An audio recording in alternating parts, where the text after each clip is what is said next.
Hi guys, welcome to my new blog. তো আজকে ready হয়ে গেছে, দেখতেই পাচ্ছ একটা ওয়ান পিস পরেছি শর্ট। তো আজকে বেরাবো, আমি মেলায় যাব।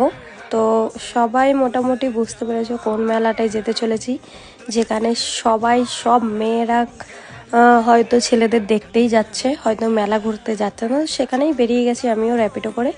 তো নিউ টাউন হয়ে লেক টাউন হয়ে তো আইটিসি পার করে চলো এগিয়ে চলেছি। আইটিসির জাস্ট লুকটা দেখো, রাত্রিরের লুকটা জাস্ট ওয়াও। তো খুব সুন্দর লাগে। তো দেখতে দেখতে পৌঁছে গেলাম মেলার ভেতরে। তো চলো এন্ট্রি করা যাক। দেখলাম টিকিট কাউন্টারে টিকিট কাটতে হবে, তো প্রচুর লাইন ছিল, তো লাইন দিয়ে দিলাম। তো এখানেও একটা আমার সাথে খারাপ হয়ে গেছে, কারণ আমি অনলাইন করেছিলাম, তো ওটা প্রোকেশনে চলে গেছিলো, টাকাটা এখনও রিটার্ন আসেনি, জানি না কি হবে না হবে। তো চলো ভেতরের দিকে এন্ট্রি করা যাক। তো আমাকে কেমন লাগছে অবশ্যই কমেন্টে জানিও।